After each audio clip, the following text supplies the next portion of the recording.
जय माता दी। स्वागत है आप सभी का मेरे YouTube चैनल पर। दुर्गा सप्तशती के चतुर्थ अध्याय की कथा। श्री मार्कंडेय जी बोले, अत्यंत पराक्रमी दुरात्मा महिषासुर तथा उसकी दैत्य सेना के देवी के हाथों मारे जाने पर इंद्र आदि देवता प्रणाम के लिए गर्दन तथा कंधे झुकाकर उन भगवती दुर्गा का उत्तम वचनों द्वारा स्तुति करने लगे। उस समय उनके सुंदर अंगों में अत्यंत हर्ष के कारण रोमांच हो आया था। देवता बोले, संपूर्ण देवताओं की शक्ति का समुदाय ही जिनका स्वरूप है तथा जिन देवी ने अपनी शक्ति से संपूर्ण जगत को व्याप्त कर रखा है, समस्त देवताओं और महर्षियों की पूजनीय उन जगदम्बा को हम भक्तिपूर्वक नमस्कार करते हैं।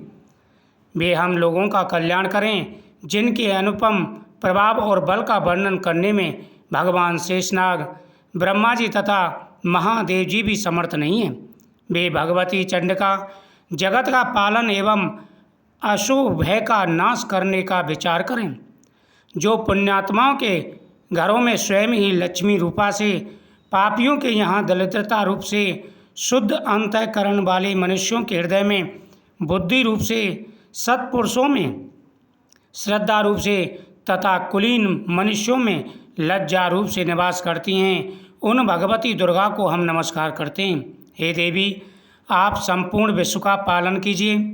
देवी, आपके इस अनित्य रूप का, असुरों का नाश करने वाले भारी पराक्रम का तथा समस्त देवताओं और दैत्यों के समक्ष युद्ध में प्रकट हुए आपके अद्भुत चरित्र का हम किस प्रकार वर्णन करें। आप संपूर्ण जगत की उत्पत्ति का कारण हैं। आप में सतगुण, रजोगुण और तमोगुण ये तीन गुण विद्वान हैं, तो भी दोषों के साथ आपका संपर्क नहीं जान पड़ता। भगवान विष्णु और महादेव जी आदि देवता भी आपका पार नहीं पाते। आप ही समस्त अखिल का आश्रय हैं। यह समस्त जगत आपका अंशभूत है। हे देवी, संपूर्ण यज्ञों में जिनके उच्चारण से सब देवता तृप्ति लाभ करते हैं, वह स्वाहा आप ही हैं। इसके अतिरिक्त आप पितरों की भी तृप्ति का कारण हैं, अतएव हम सब लोग आपको स्वधा भी कहते हैं। देवी, जो मोक्ष की प्राप्ति का साधन है, अनित्य समस्त दोषों से रहित जितेंद्रिय तत्वों की ही सार वस्तु मानने वाले तथा मोक्ष की अभिलाषा रखने वाले मुनिजन जिनका अभ्यास करते हैं, वह भगवती आप ही हैं। आप सत्यरूपा हैं। अत्यंत निर्मल ऋग्वेद, यजुर्वेद तथा उद्गीत के मनोहर पदों के पाद से युक्त सामवेद का भी आधारी आप ही हैं। आप देवी त्रयी, तीनों वेद और भगवती छह ऐश्वर्य से युक्त हैं। इस विश्व की उत्पत्ति एवं पालन के लिए आप ही वर्ता, कृषि एवं आजीविका के रूप में प्रकट हुई हैं।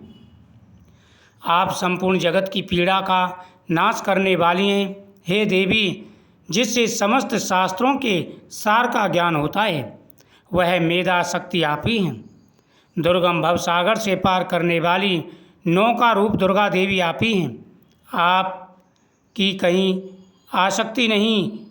केटव के शत्रु भगवान विष्णु के वक्ष स्थल में एकमात्र निवास करने वाली भगवती लक्ष्मी तथा भगवान चंद्रशेखर द्वारा सम्मानित गौरी देवी आप ही हैं। आपका मुख मंद मुस्कान से सुशोभित है। निर्मल पूर्ण चंद्रमा के बिंब का अनुसरण करने वाले और उत्तम स्वर्ण की मनोहर कांति से कामनी है, तो भी उसे देखकर महिषासुर को क्रोध हुआ और सहसा उसने उस पर प्रहार कर दिया। यह बड़े आश्चर्य की बात है देवी। वही मुख जब क्रोध से युक्त होने पर उदय काल के चंद्रमा की भांति लाल और तनी हुई भौं के कारण विकराल हो उठा, तब उसे देखकर जो महिषासुर के प्राण तुरंत ही निकल गए। यह उससे भी बढ़कर आश्चर्य की बात है, क्योंकि क्रोध में भरे हुए यमराज को देखकर भला कौन जीवित रह सकता है। देवी, आप प्रसन्न हों। परमात्मा स्वरूप आपके प्रसन्न होने पर जगत का अभ्युदय होता है और क्रोध से भर जाने पर तत्काल ही कितने कुलों का सर्वनाश कर डालती हैं। यह बात अभी अनुभव में आई है, क्योंकि महिषासुर की यह विशाल सेना क्षण भर में आपके कोप से नष्ट हो गई। सदा अभ्युदय प्रदान करने वाली आप जिन पर प्रसन्न रहती हैं, वे ही देश में सम्मानित, उन्हीं को धन और यश की प्राप्ति होती है।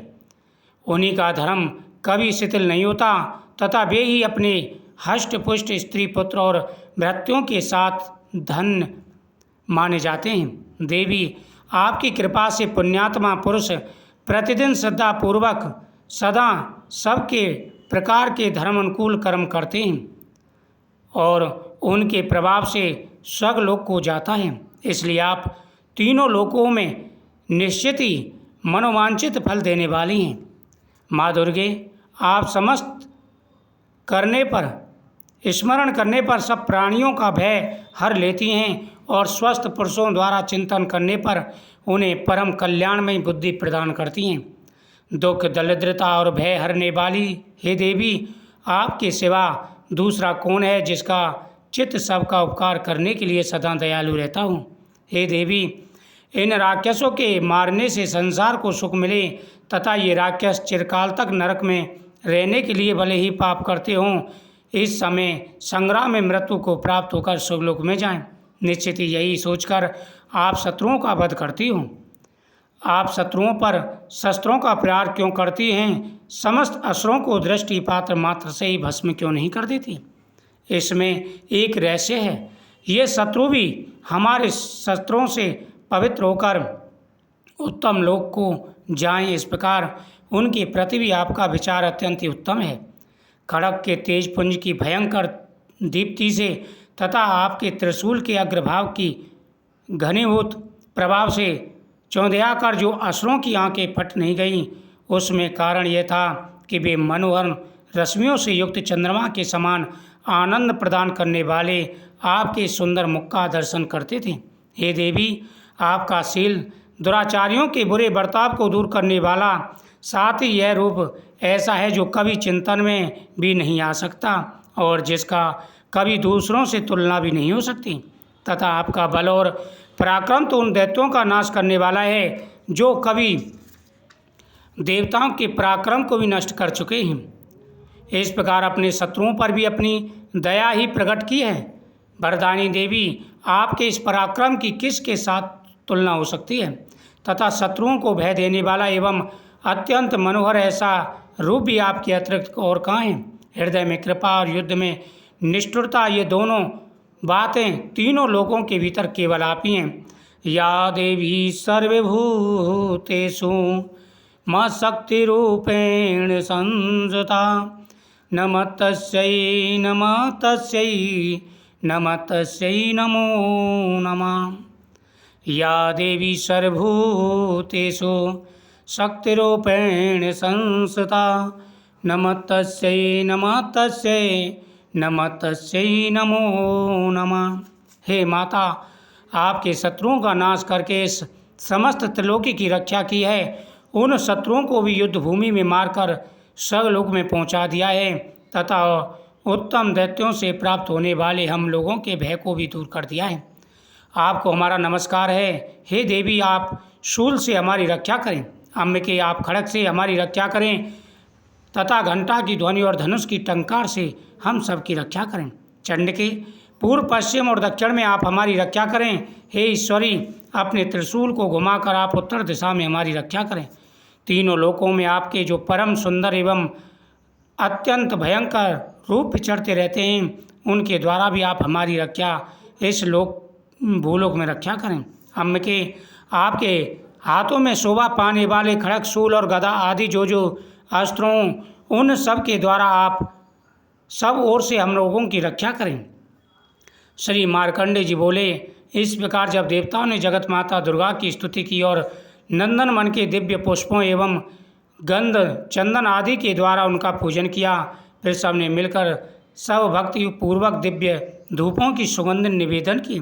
तब देवी ने प्रसन्न वदन होकर प्रणाम करते हुए सब देवताओं से कहा, हे देवताओं, तुम सब मुझसे जिस वस्तु की कामना रखते हो उसे मांगो। देवता बोले, भगवती, आपने हमारी सब इच्छाएं पूर्ण कर दी हैं, अब कुछ भी बाकी नहीं, क्योंकि हमारा यह शत्रु महिषासुर मारा गया। हे महेश्वरी, इतने पर भी यदि आप हमें और वरदान देना चाहती हैं तो हाँ, आप हमें यह वरदान दें कि हम जब जब आपका स्मरण करें तब तब आप दर्शन देकर हमें कृतज्ञ करें। संकट दूर कर दिया करें। हम के जो मन से स्रोत द्वारा आपकी स्तुति करें, उसे वित्त समृद्धि और वैभव देने के साथ ही उसका धन और स्त्री आदि संपत्ति को भी बढ़ाने के लिए आप सदा हम पर दयालु रहें। ऋषि बोले, राजन, देवताओं ने जब अपने तथा जगत के कल्याण के लिए भद्रकाली देवी को इस प्रकार प्रसन्न किया, तब वे तथास्तु कहकर कहीं अंतर ध्यान हो गई। भूपाल, इस प्रकार पूर्व काल में तीनों लोकों का हित चाहने वाली देवी जिस प्रकार देवताओं के शरीर से प्रकट हुई, वह सब कथा मैंने तुम्हें सुनाई है। अब पुण्य देवताओं का उपकार करने वाले वे देवी दुष्ट दैत्यों तथा शुम्भ निशुम्भ का वध करने एवं सब लोगों की रक्षा करने के लिए गौरी देवी के शरीर ने जिस प्रकार प्रकट हुई, वह सब प्रसंग मेरे मुख से सुनो, मैं उसका वर्णन करता हूँ। इति श्री दुर्गा सप्तशती चतुर्थ अध्याय संपूर्ण हुआ। जय माता दी।